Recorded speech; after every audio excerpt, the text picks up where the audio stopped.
Hi everyone, this is Craig Zelzer back with another live stream of the Social Change Career Podcast. We're in episode 14. Today is season 14, episode 5, and today we're talking about building a career at the intersection of art, activism, and collective liberation. A very cool and ambitious title, and we're talking with an even more cool person. So today our guest is Yura Sapi. For people who have not joined a Social Change Career Podcast live stream previously, generally goes about an hour. We live stream to LinkedIn and YouTube, and we really enjoy hearing from guests and our audience. So please feel free, particularly in the comments, to share where you're watching from, a few bullet points about your work and your questions and your comments. We'll try to weave them in. This is one of over 180 episodes of the podcast featuring brilliant innovators from over 25, 30 countries who do honest impact career conversations done right, the good and the bad. So we don't try to sugarcoat that it's all wonderful, even though we do need a lot more change making. You can find the podcast on PCDN Global/listen or any major podcasting platform. Three quick requests before we get started. First is follow Yura on LinkedIn. Check out her two organizations and also Echoing Green we'll talk about. Please consider following PCN, subscribing to our newsletters, and then if you like podcasting, any podcast in the world, the number one thing you do for any podcaster is first tell them that you appreciate it, send a note or a comment, and then rate it. So whatever platform you listen on, take 10 seconds, rate it and share it. It helps grow the reach. So that's the one thing. So Yura is a visionary leader, healing artist, and earth steward committed to cultivating a globally just future. As the co-founder of Protectoras de la Tierra, Protectors of the Earth, and they nurture a transformative food sovereignty initiative in Nuquilla, Choco, Colombia. It's rooted in ancestral Afro-Indigenous farming practices and guided by the wisdom of nature. The project empowers local communities by addressing food insecurity, preserving cultural heritage, and fostering environmental sustainability. Through this work, Yura also bridges global Black and Indigenous solidarity, inspired by the abundance found in tending to the earth. Um, I'm going to skip a little bit of the bio because it's very impressive. Um, Yura is also the founder and CEO of Liberarte Incorporated, a nonprofit advancing racial, social, and climate justice through the arts. Their initiatives include Building Our Own Tables, podcast. So, and for the resources we talk about today, those will go into the show notes. So you can find them. This podcast episode will be live next Friday. So Building Our Own Tables podcast, which amplifies BIPOC creatives and leaders building autonomous, justice-driven programs. The organization also supports artists globally through grants, educational programming, and grassroots organizing, emphasizing anti-racism and decolonization. They also work across continents, blending creative activism, healing practices, and grassroots organizing to promote collective liberation. Yura also has roots in indigenous Quechua heritage and citizenships in several countries, and I could go on much more. They are also an Echoing Green Fellow, which is if you are a social entrepreneur in the world doing super impactful, groundbreaking work. Echoing Green is one of the world's coolest social impact fellowships. I review for them, and we have some friends in common who are Echoing Green Fellows. And so, Yura, thank you so much for making time to share your wisdom and your expertise and your insights, and for everyone joining us. We're both actually based in Medellin, Colombia today, but just for the podcasting, it's better if we're in separate spaces. And to go a little bit to how in the world you combine all these different practices, wisdoms. If you think back to a younger age, did you envision yourself potentially working at this intersection of art, sustainability, social impact, and creativity? Did you think about becoming a scientist, a doctor, a teacher, or has this always been part of your identity? Well, thank you, Craig. Thanks so much for having me, first off. And thanks so much for all of the incredible work you're doing for social impact innovators and entrepreneurs in the world. This podcast is pretty impressive too, to have so many episodes and resources available for people. Because to answer your question, I feel I was a very unprepared founder when I started off. There's an aspect of kind of it's my soul's purpose to be doing what I'm doing. There's kind of this almost inevitable, being of where I am now, and this urge and insatiable need to make a positive impact on the world. And I think many of us in the world also experience that, especially now because of the urgency to solve a lot of these problems. But we don't always act on them, or maybe other people also who are founders can agree that you kind of figure your way out in this space, because it's not a space that usually you get preparation for. Typically, I find with a lot of people who are especially in the social impact space of entrepreneurship. So for me, um, I knew that I wanted to actually start my own organization in 2016. So I had gone down a track of studying as an artist, as an actor in specific. And part of it had been because of the power I saw in representation in film and movies and even on stage, Broadway, all these things. Because I saw that when you look at the representation of marginalized communities and stories and the way that we can actually change minds and open up different perspectives through storytelling, I was really seeing that that was powerful. And so I went down that track as an actor, and through that process realized that there's so much more going on to the industry and to getting these stories actually seen and heard. So I had taken this basically theater management class at the end of that undergrad program, and part of it was to create a kind of mock organization, passing through all the different sides of organizations, which is like marketing and fundraising, administration and operating and producing, law and labor unions.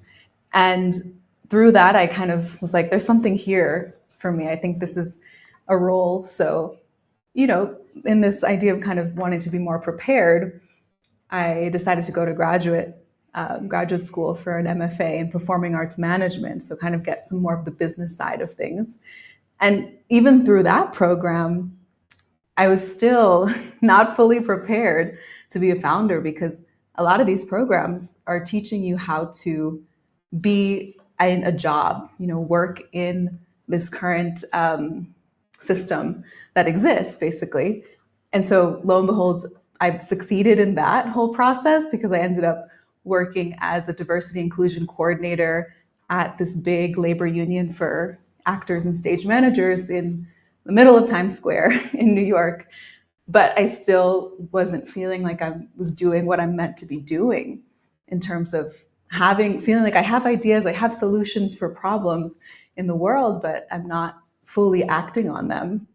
And so I kind of just winged it and said, I'm just going to go ahead and do my own thing, figure it out. So I started my own consulting company and went to Ecuador and Colombia, where I also hold citizenship, in addition to New York, where I've grown up. And so that really has taken me on the journey. But in order to get to the organizations that you mentioned, Liberarte and Protectores de la Tierra, but through that process, even though I had this kind of business foundation already, I realized that a lot of the preparation that I needed was actually more emotional and mental, and being able to feel confident and get into that founder mindset, this visionary leader mindset, because it's a different place to be energetically, to believe in the impossible and make it reality. So that really, I think, has been the big shift for me to bring me forth into where I am now. Um, and it's also what I'm really passionate about sharing with, in terms of supporting other founders. And can you talk a little bit in terms of, so taking two steps back, for people who are thinking the average age of our audience is generally, let's say, 30 to 45, but we have younger people and people in their 60s. But if someone is thinking about upskilling through a formal program, in terms of, talking about undergraduate and the MFA, but more on the business side, how did you go about selecting the programs? And, and then within the MFA, what did you find particularly useful in terms of, obviously you have a lot of training as an actor, but obviously the business of art. I mean, I've done a lot of improvisational theater, and I'm not an art producer. I have a lot of friends who are artists, and obviously the creative aspect is so important. But without some, whether it's that person or a company or team doing the business, then it's really hard to survive.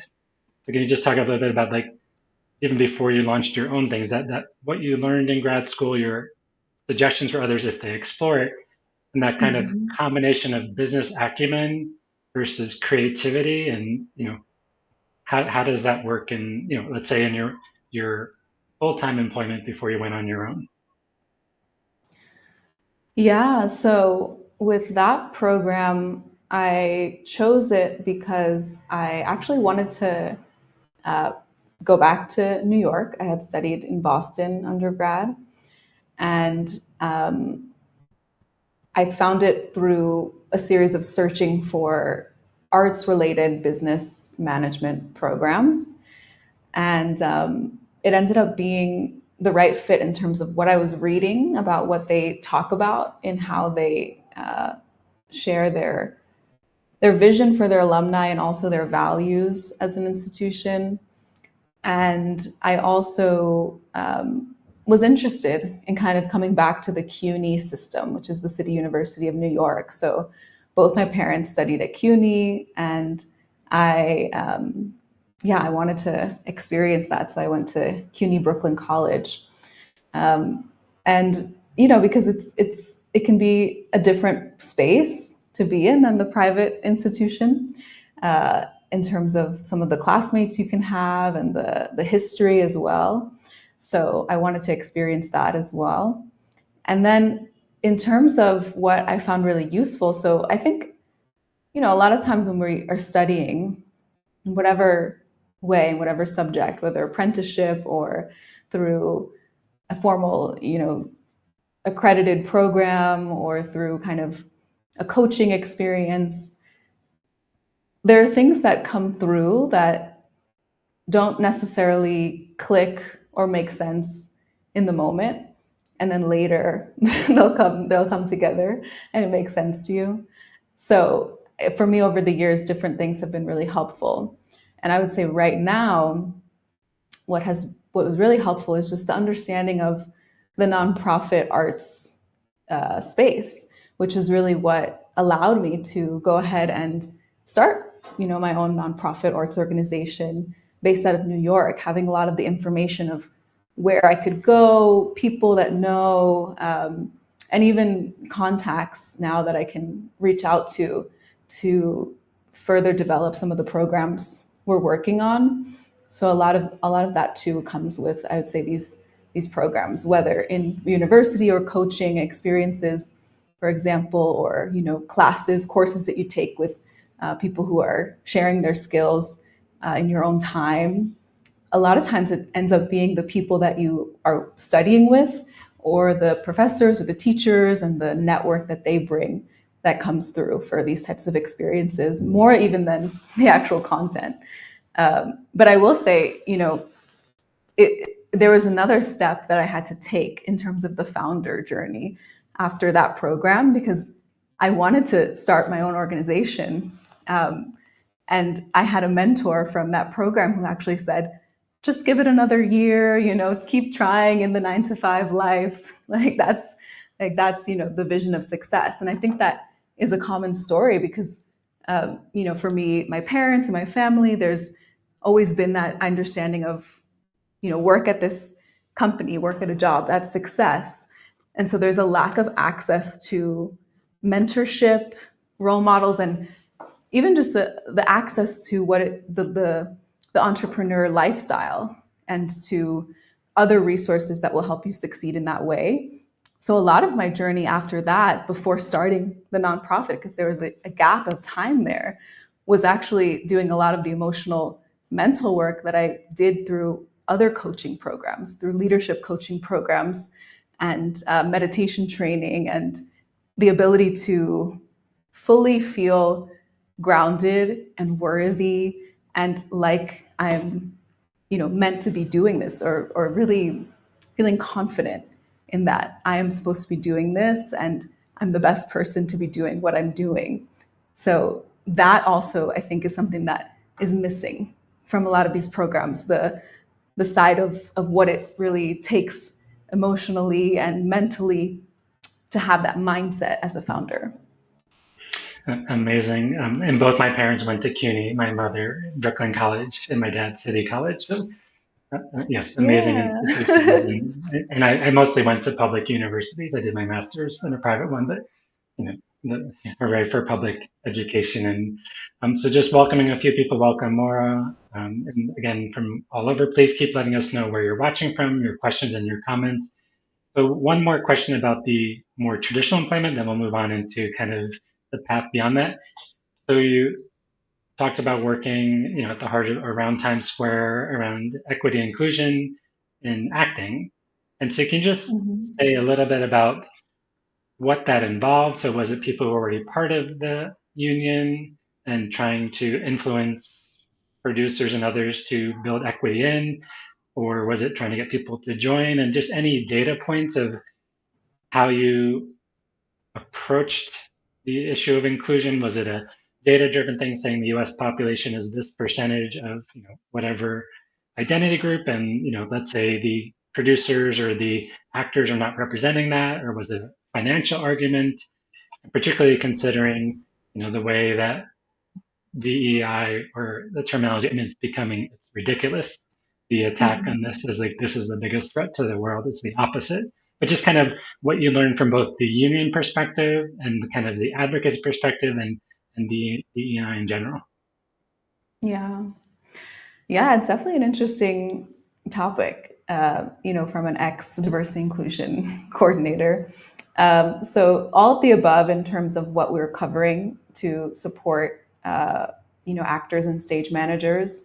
So, the way that the union works is, it's an organization that has a membership, they have elected leaders, and they also have staff that works to uphold this organization and to, for the most part, the goal of the unions is around those labor negotiations between the employers who are offering jobs, but also wanting to include the other benefits, and all of the regulations around when and timing and other additional support for these performers and these stage managers. So in live performance, specifically for Actors Equity Association. And so, as staff, as people who are employed by the members of this union, it's ultimately that is the purpose, is to serve the people of this union. And so the focus was definitely on looking at how we can encourage producers and employers to be more inclusive in their hiring. But I will say this is part of what was also frustrating for me at the time, because there's a bit of a catch-22 when you're telling people to hire, for example, more people of color, more disabled people, and then also the membership isn't giving you isn't open to that many people, or it doesn't have the membership numbers. And so there was some work that we were doing kind of on both ends, and yeah, I think overall, it's interesting that we are in this moment now of DEI defunding and unsupporting it, because at the time I was also, and this is just like something about, I think, the way that the visionary mindset is, you're working with the problem and then you see a solution and then you see the problem differently. So for me, I was actually seeing an issue in siloing the work and the values of diversity inclusion into one department or one job or one position, and that is going to be a detriment to the way that this has to happen in every person's every job description, of an organization.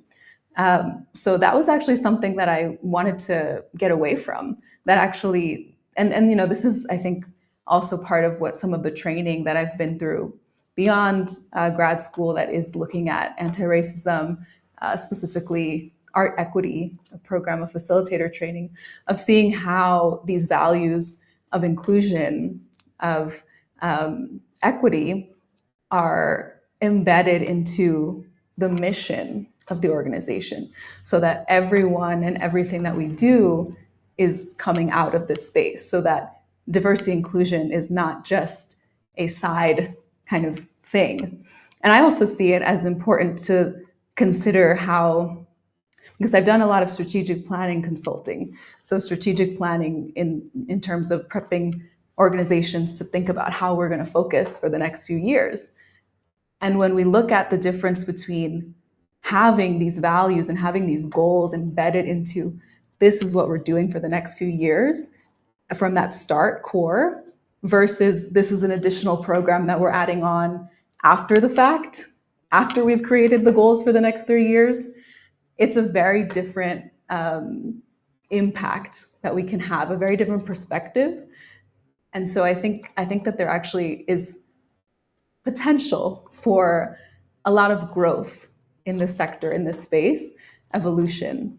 And I think also something where I've been taught by, activists and people who have been doing this work for so long, specifically the Caribbean Cultural Center, African Diaspora Institute. That was like the first fellowship I got in the work of racial social justice, was actually about these terms, that there was a problem with all these terms that keep coming up because it becomes this way to kind of separate ourselves from the core of what we're looking at, and it just becomes words that don't mean anything.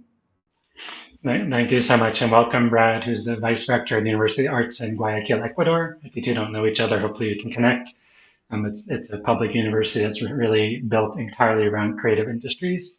And Brad was one of the people who helped build it out. So two thoughts there, and then let's move on to the founder's journey. So um, I teach a lot on sustainability and social impact, and whether it's about sustainable investing or CSR in corporations.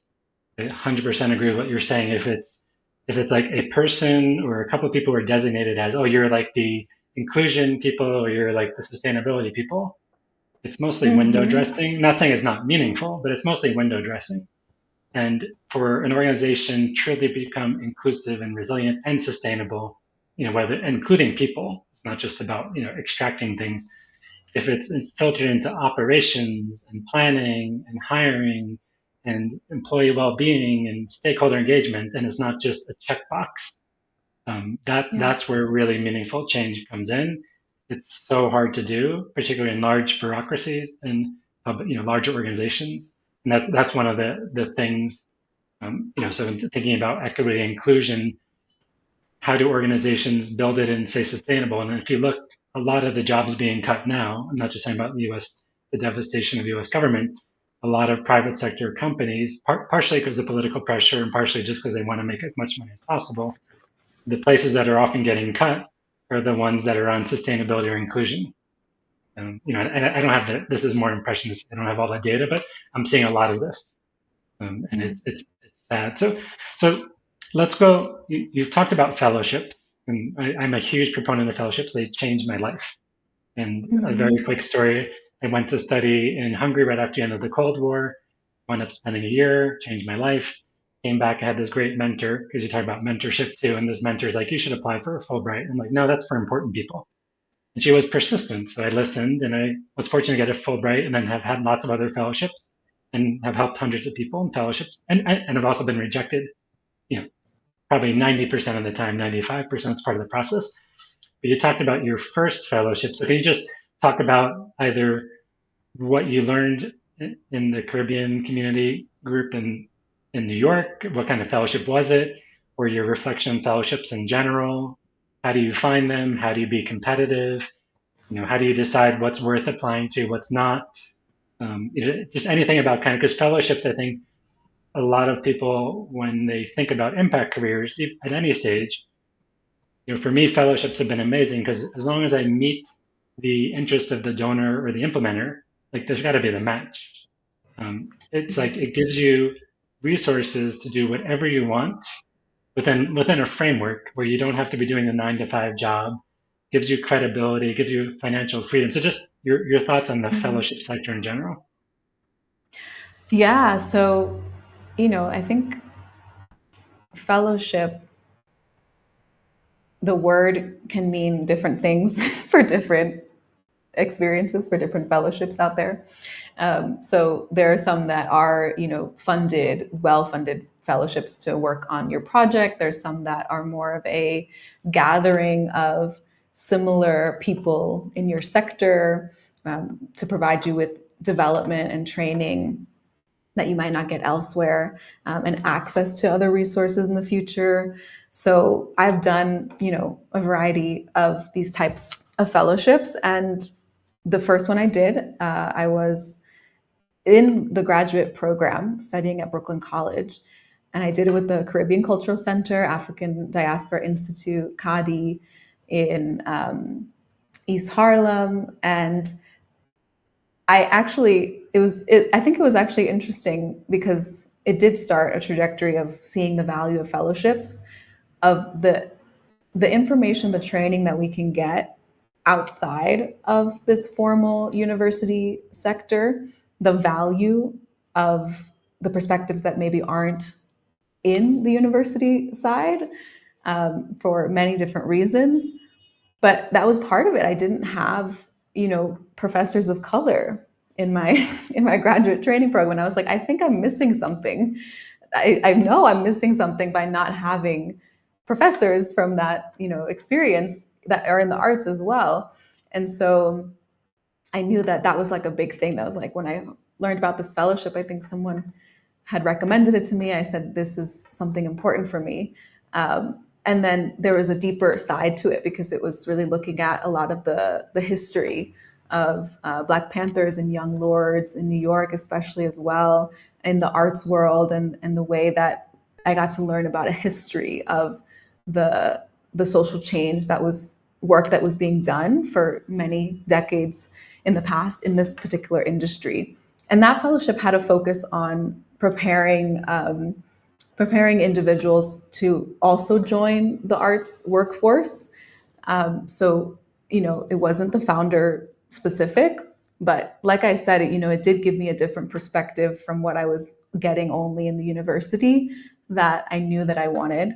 And so now, throughout the years, as I've gotten to know more fellowships, learned about more opportunities, I still believe that that is part of it. They allow you to connect to this untapped, resource hub of values aligned individuals and practices that you can try to support your own work.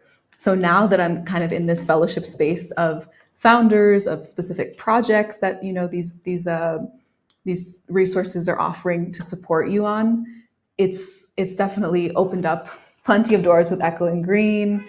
It's opened up even more possibilities and understanding of what's out there.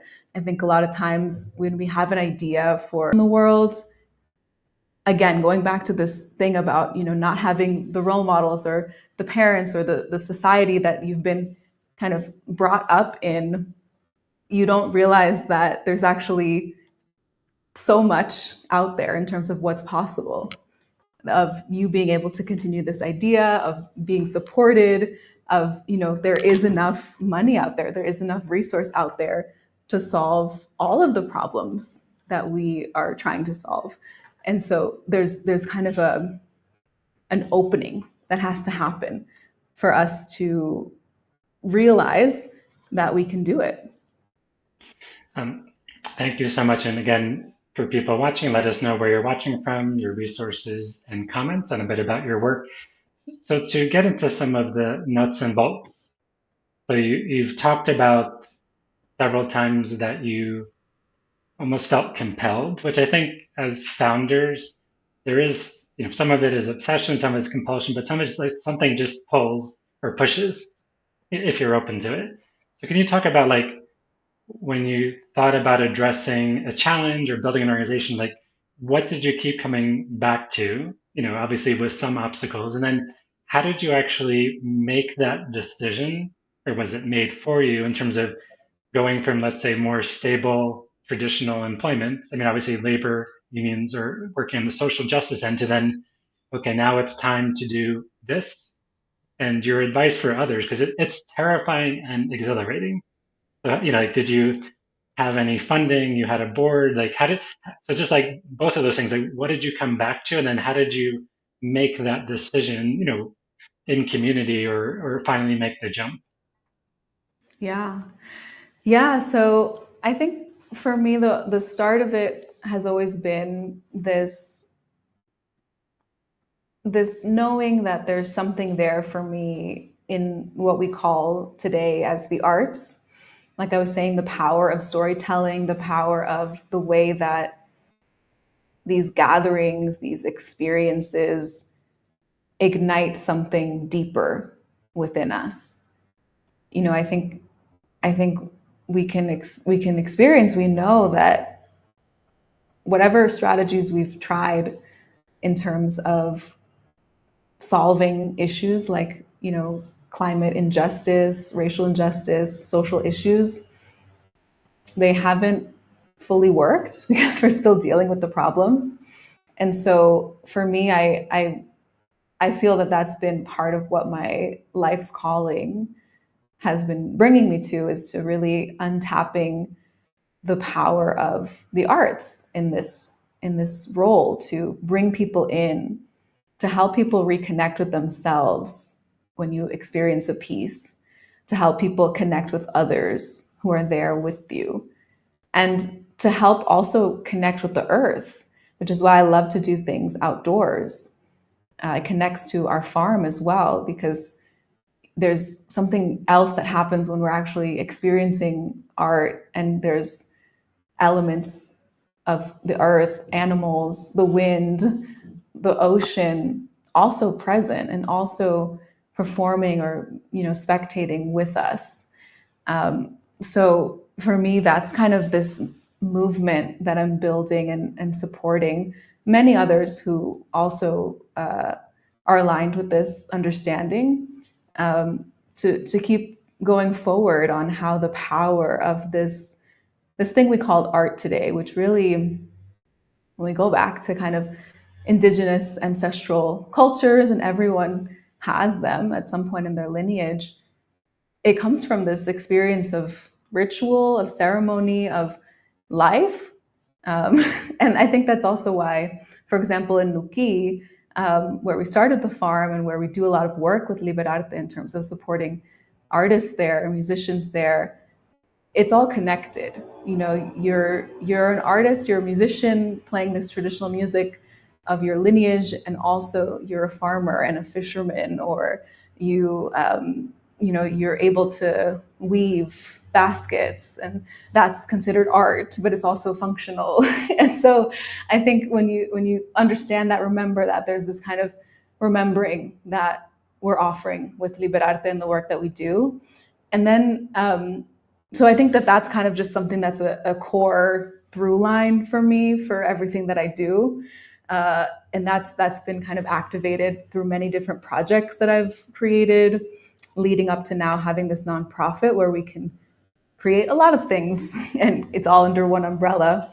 And then with the farm, with Protectores de la Tierra, I think it came from being in that, what I call the visionary mindset, of this leader mindset of experiencing problems and saying, actually, it doesn't have to be this way, there's other things that we can do. And then also another kind of a soul calling for me. So Yura Sapi is my Quechua name, and it means tree roots. And it reminds me to ground myself, because I can be a very you know, air person. I'm double Gemini, if you follow astrology, and I travel a lot, so I can be very, in the clouds and in the dream world and bringing visions to reality. But so this name, it reminds me of this kind of calling also to ground myself. And it became more clear when we experienced food insecurity, food scarcity during the pandemic and the Colombian national strike in Nuki. There was a kind of acute food insecurity that was happening because of the boats, ports stopping. And so that was a difficult experience for everyone. There's like physical challenges that come up. There's also emotional, mental things, and also, feeling like there's other people going through worse things. But through that time, it also allowed my partner and I, Joe, to have time to think and have time to talk more too. And through that, we started realizing that we actually wanted to do something about this. He was talking about how his grandmother used to farm and was actually they were exporting back then. A few generations ago, they were exporting all this abundance of food to other parts of Colombia, and then that kind of stopped, and now we've started importing. And people, there's this belief that, one, it's not a kind of successful or noble thing to be a farmer, and that it's too expensive to try to grow rice. It's easier to just buy the rice that comes in. But actually, I think we have a global food crisis. In Nuki, we experience that food insecurity. But when I'm in New York, there's a lack of quality of food, wrapped in plastic. You can feel the difference. People are in the United States, I think, experiencing another food crisis, that is lack of access to quality food. And I've been working with a lot of other people in this kind of Afro-Indigenous farm community on the East Coast who understand that too, and also experience food insecurity and food deserts. But I started growing food over there too, and the strawberries fresh from the earth, it has so much more nutrients. You can feel it when you eat it than a lot of things that we eat. And so that also impacts how we think and how we're able to connect and how we are in relation to the earth. So there really is a crisis going on in terms of food and the ability to uh, grow food and eat food that is in harmony, is in a balance with nature. It's not sustainable the way we're doing it at a global level right now. So the work that we're doing in Nuki, it's community specific, but on a broader scope, we're wanting to build this movement as well for food security and the natural balance, a balance with nature around the world. So all this to say, it is about kind of following the things that happen, kind of the world, the universe that gives you and gave me challenges, and accepting them actually as potential for opportunities, for lessons, um, and for information, just on what I'm passionate about in terms of moving forward and making a difference. And I think, we all have ideas, we all have pain points of when we experience things, and we want them to be different, or we want to make a positive impact on the world. And if all of us were able to act on that, then we wouldn't have any more problems. But there's something that happens there where we choose to not take action, or we choose to stay in a space of feeling like we're not the person to do that, or we're not worthy of receiving a fellowship, of getting $80,000 grant to work on this project, or $1 million grant to work on this project. So there's this whole process, I think, that we can address, the work both that you're doing, I'd say too, in terms of encouraging more people to go ahead and be empowered to take that action. So amazing. And just two quick thoughts. And again, please let us know where you're watching your question. So this is more Catalina, my partner, but we have a nice terrace and we grow food, not huge amounts, but it's like the oranges from our terrace. Oh my gosh, it's like the best oranges I've ever had in my life. Or we had a mini pineapple, when we're trying to grow other things, Yeah. but it's like just going out and watching it and then picking it. And then it's like such a different experience. And obviously Colombia has a lot of, during the pandemic in Medellin, a lot of people were food insecure. We have a friend, Kata was on a Mm-hmm. board of an organization, so we did some stuff around that. And obviously Colombia is a significant part of the population is food insecure, and a significant part of the world. And it's bizarre that there's enough food to feed people, but just not distributed because of political. But two things here. So one is for people who have this burning urge or need and have identified something. Again, how did you make that jump Mm-hmm. to, because it is terrifying, at least when I've done it multiple times, and sometimes I've failed spectacularly. So how do you make that jump, or you're thoughts because everybody needs to pay bills and hopefully have health insurance, and so your thoughts on how you made that, and I'm sure you've done it multiple times, but and also to know like because I have ideas that just don't work. I mean, everybody has ideas that don't work, So or to pivot. So just like that thought on making the calculated risk or the choice just feel like you have to do it, but knowing like it's uncertain but exciting. So Yeah. Yeah. I mean, I think it's different for every person and every situation and every moment of life.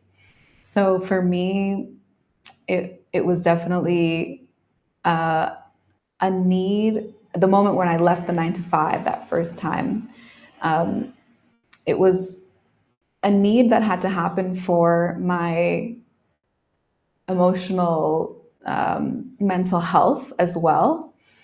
I think there's also not only the lack of feeling like I was fully fulfilling what I'm supposed to do, kind of at a soul level, but also the lifestyle of that I was living.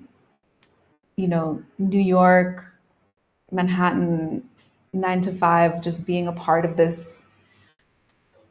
It felt like I was a part of this matrix, going into the subway with all these people and being in this crowded train and then sitting at a desk all these hours and then going back and needing to try to fit in time to go to the gym, to stay healthy physically and also feed myself well. But also, yeah, save money for all these things. And so it wasn't a sustainable lifestyle for me also as an individual. Obviously, it's clear now that I needed to be in a more rural area and in a farm and with nature. But there's something that kind of thrust me into a shift that also included starting my own company or being freelance in that way. And I had saved up some funds. I had also been in a position where I wasn't in a partnership, I didn't have any pets, I wasn't in a really long lease that tied me down to a physical place. So it felt like it was like this is lining up. There's this almost intuitive thing of like, go do this. There were calculated things also. I was like, I'm going to go live in Ecuador and Colombia, where I know the cost of living will be less, and I can use some of the savings while I figure out what I'm really wanting to do in the world and kind of articulate it well. I would say in terms of the fear of having an idea that is going to fail, part of what I know now that I do now in everything I do is this strategic planning process, is this um, organization of the ideas, analysis of what is the strengths, what's the weaknesses, what are the opportunities, what are the threats, to be able to then know, the strategic priorities, what I want to focus on, what is going to get me to the next level, what is the vision that I'm going for, so that actually, your idea that might not work, whether you end up doing it or not after going through this process and seeing the benefits of doing it or not, it might just be one step to a larger vision that you're working on, that you know the challenges that you experience with that failure end up being the information that you need so that you can move into the success of something in the future. So there's also this kind of resilience that you build and that you want to tap into when you're going to decide to take the leap. And yeah, the other thing is, you don't have to take a leap like so far. You can start small. Start while you're working on other projects. Start while you already have this kind of stable income or support system that you have, and be able to take some time from that to build what you're working on. And then once you're ready, move into it.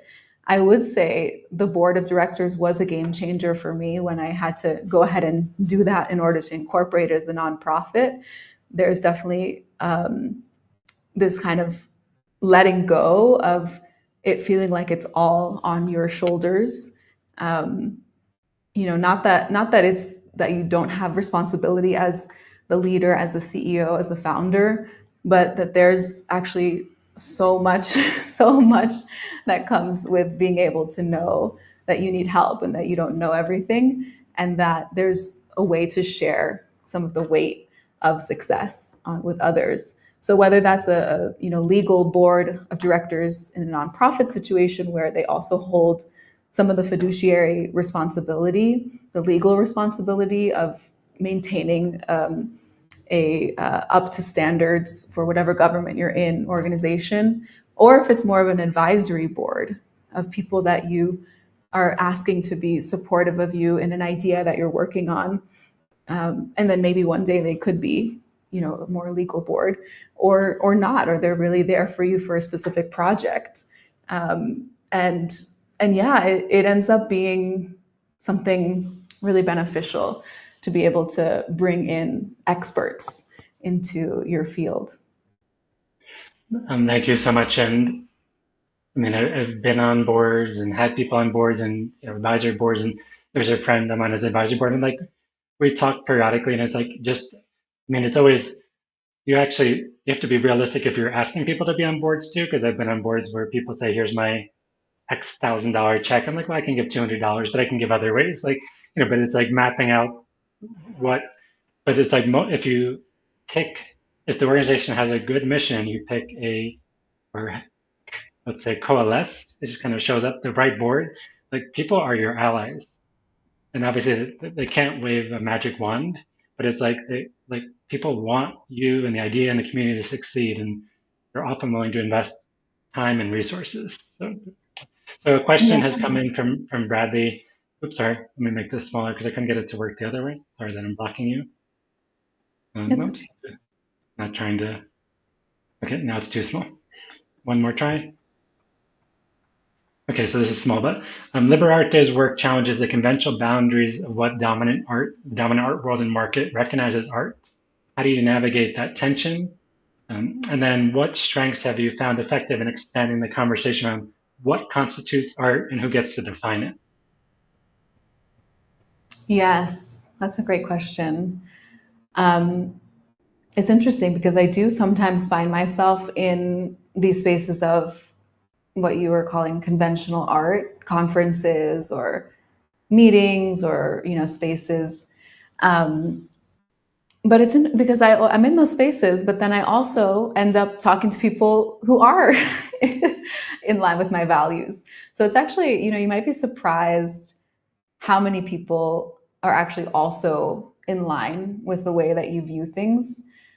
And it becomes a kind of law of attraction thing where, we're really fully set and understanding in what we're doing, kind of strong in our knowing of what our perspective is, what our role is, and then also, not necessarily judging what other people's journeys are. I think that was a big thing for me too, of kind of just like letting go of needing to change people's minds or needing everyone to agree with the way that I think.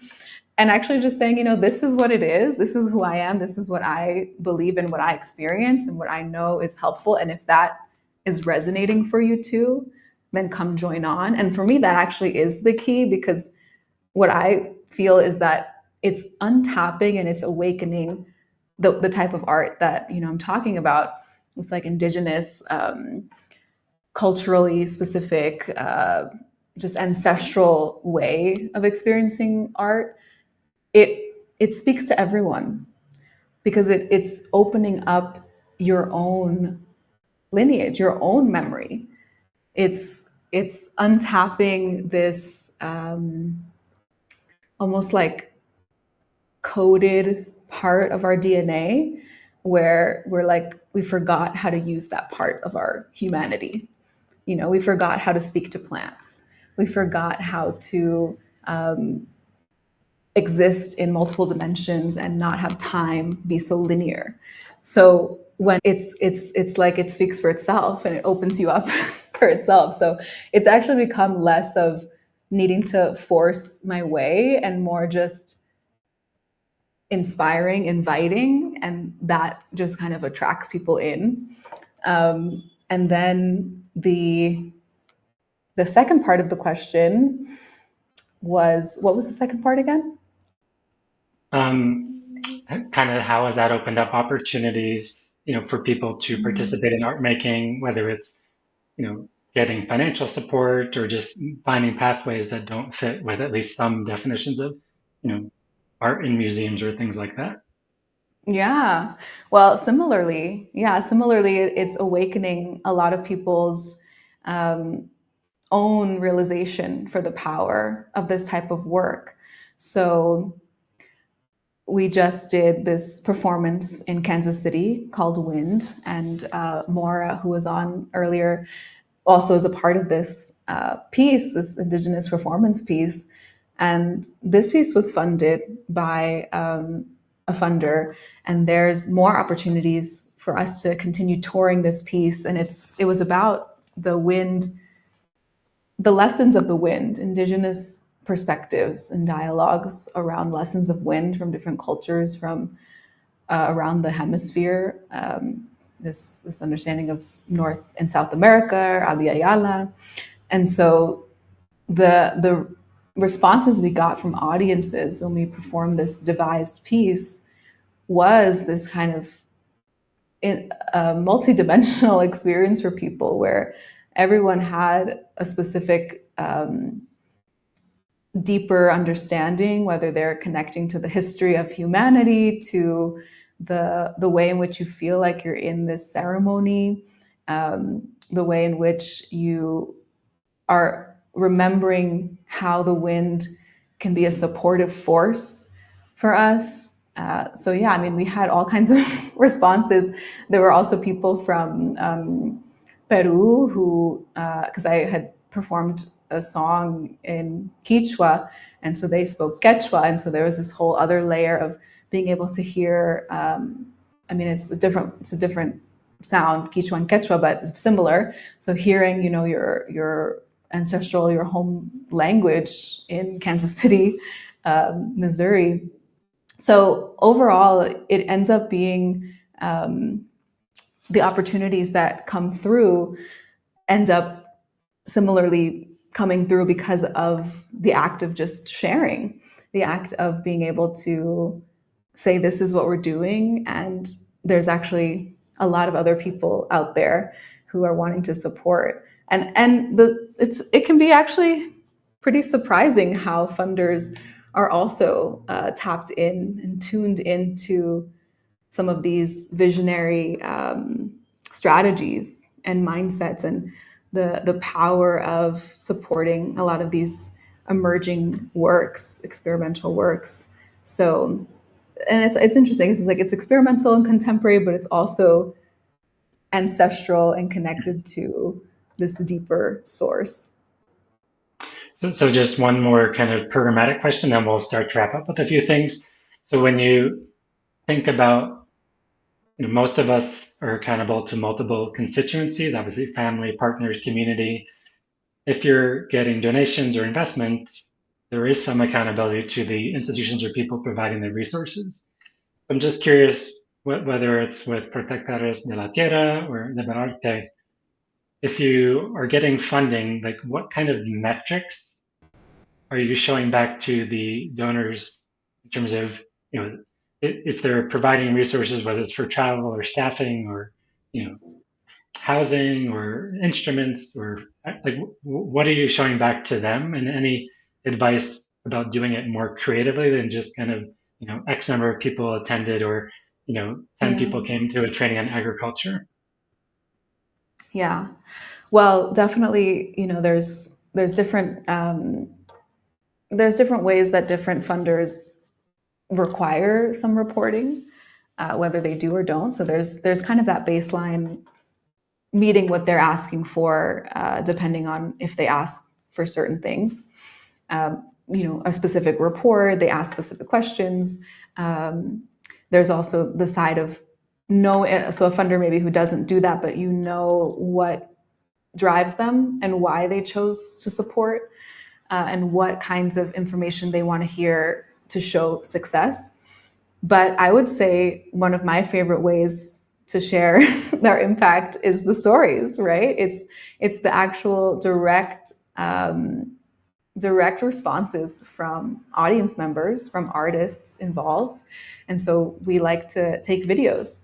We like to, right after a show, ask people, what did you think of that? How was that experience for you? What opened up for you? Do you think there should be more of this type of performance? And it's just so powerful to hear directly from people in their own voice, in their own words, how they feel and what's going on and how this was impacting for them. And so I do think that is an important strategy that isn't being asked for enough in terms of hearing directly from the people that you're supporting.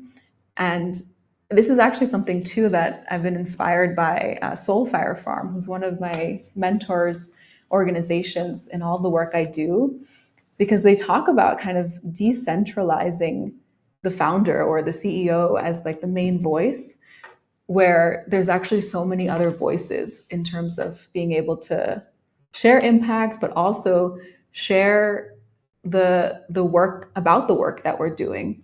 And in that way, it also kind of leads to the impact because we're talking about what it is that we're doing with some of these funding and these resources. So there's a lot of power from hearing directly from people. This interview and the ability to spotlight people, in this video and audio form, which we're on now. Yeah, there's a huge danger. It was the article on this, the danger of hero worshiping or founder worshiping, because both in terms of impact and sustainability and just accountability. I think even in the startup world, often they portray a man, it's not always, but the idea like somebody is building this and launching its teams, its institutions, its ecosystems. I mean, if it's a healthy approach.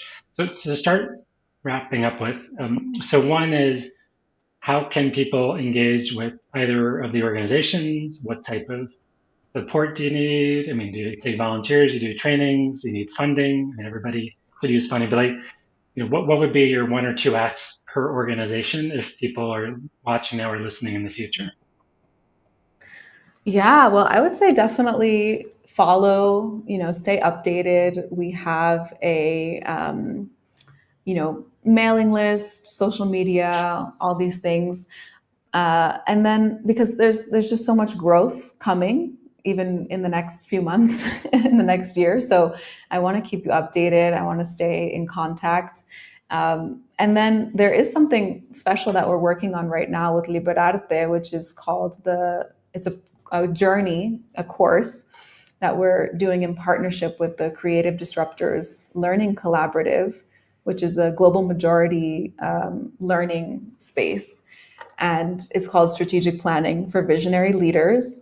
So we're going to be addressing a lot of the things I named about, what stops you from having your idea and taking the action, whether it's the business side, but also bringing in the emotional, mental work to kind of, you know, our minds often focus so much on the negative and are stuck in this mindset, this framework of it's not possible. And so when we place ourselves in these containers like coaching and courses to help us move into this other way that exists, that we know exists because other people are there, this allows us to move more into where we're supposed to be and to make the impact, make the positive change that we're born to make. So that space we're going to be starting in May, and enrollment I think has just opened. So that would be great to support people on their journey if they're interested in receiving that. There's sliding scale, there's scholarships, and then on the other side too, if people want to support this positive change with innovators, with entrepreneurs who are doing this, you can donate to our scholarship fund. So if you're not necessarily feeling that you need to be the one to start this initiative, you can support someone else. And like I was saying, if we all were able to share our ideas and bring them into action for all of these challenges and problems that exist, then we wouldn't have these problems anymore. So we're really excited to have that program launch. Yeah. Okay. And then I know at Joe you did a musical tour and others. So any, both thinking about other performances or music or with Protectores de la Tierra, do you sell any of the agricultural products if people are in Colombia or elsewhere? Or if people are really engaged with agriculture and have some skills, do you potentially occasionally take volunteers or anything else across the organizations? Yes. Yeah. So we're in a big construction building phase for the farm right now. And so that's why I said to stay updated because in the next few months, there'll be some big changes. So we're in the process of preparing our biche, so fermented cane sugar, alcohol, ancestral Afro Colombian patrimony. And this drink, it will be available for people to purchase in Colombia. And then we'll be in the process of getting all of our permits and everything for international. So that's in the works. It'll be available soon. And then similarly with our farm, so visiting our farm, we are going to have retreats. The vision is to have, an artist residency program in support with Liberarte, where we can have artists come and create work and also get to be on the farm and experience life there. We want to have retreats and gatherings for people, welcoming volunteers as well. But right now we are in the building construction phase. So that'll all be announced, in the next few months, year. So it's really going to be growing with us and staying along with the journey. So last two questions, we're just about out of time. So one, just if you can describe Echoing Green, because it is, I mean, obviously they get 2 to 3,000 applications for 30 to 40 fellows, but what it is. And then the last thing, any book, TV show, piece of music, movie that's just occupying your brain in a good way. Doesn't have to have anything to do with work that you might encourage others to take a look at. Yeah. So um, for the so can you repeat the first part again? Just for people who don't know, Echoing Green, obviously, Oh, yes, right. what if Okay. So Echoing Green is investing in the world's leaders today. So they are investing in leaders who are solving the world's problems. So they support people from all over the world who are creating through their organization, through the social impact space, a solution for something really specific in their community, in their country, in their region. And they support through a stipend, a fellow stipend. I think it's $100,000 now. It's an 18-month program with monthly sessions on different skills to support you as a founder, as a social impact innovator. It's also, a place to have a really strong community of other folks, both in your year, in your cohort year, and also in the full alumni community of hundreds of other founders who are there. And I would say, if you have an idea and you're aligned with the values of the organization when you check it out online, to go ahead and apply and keep applying, keep adjusting because they're not the project that you're presenting is important, but they're also looking more for you as a leader. They're investing in you as a person who is making a positive impact and who is going to continue doing that. So overall, I would say with a lot of fellowships, it's really about that. It's about they're looking for a person they're looking for a leader, and the project and the way that you accomplish it is all relevant, but ultimately it's about being able to receive the support that you need so you can go ahead and ask for that. Yeah, I've reviewed multiple years. I don't think last year, but it's an amazing. I mean, just even to be one reviewer, probably hundreds, just to see what is there and the some organizations want you to already be at scale. The nice thing about Equity and Green is like you need to have like proof that like you've tested the ideas to some degree. It can't just be like you typed it up at 2 in the morning, but it doesn't need to be fully. You don't need to have a legal entity and and the community is amazing. And then so the last question: book, movie, show, music that just is occupying your brain. Mm, well, I have to say, of course, Tambakum, who is our current artist in residence of Liberarte, so it's a traditional music group of Nuki. And like we were saying before, yeah, we've done a tour with them last year in the US. If everything goes well, they might come back in July to the US for some other engagements. But I definitely recommend you go ahead and listen and experience some of what we're talking about with this kind of ancestral music that also is connected to climate and racial and social justice.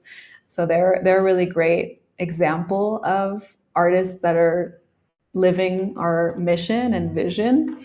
And we're also using that as a springboard for being able to support many more artists in different ways as we go forth. Thank you so much for your energy and taking time to share your insights and also reflections, and especially in the middle of traveling lots of different places. And as we started off, thank you for everyone who listened and engaged live and everyone who will listen in the future. Please follow Yura on LinkedIn, check out Liberarte, check out Protectores de la Tierra, subscribe to their newsletters. When the products come out, the Viche or other things, please, if you're in Colombia, try it or share it. And please consider rating the podcast. And again, thank you so much. Any last thoughts before we end? You got this. Whatever it is that you as an individual watching are thinking, maybe if you're going through a challenge, especially,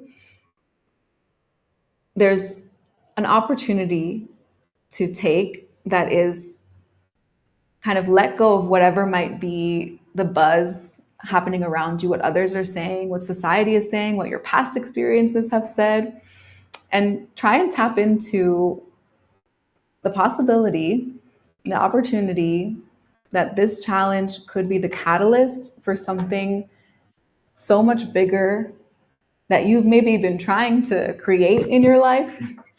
And it's actually now going to be the pathway to be able to get there.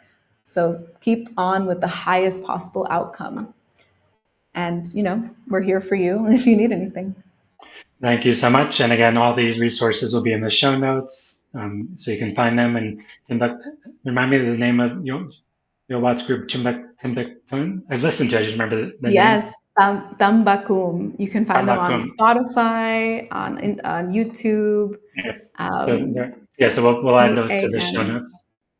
Yes. Okay, thank you everyone. Have a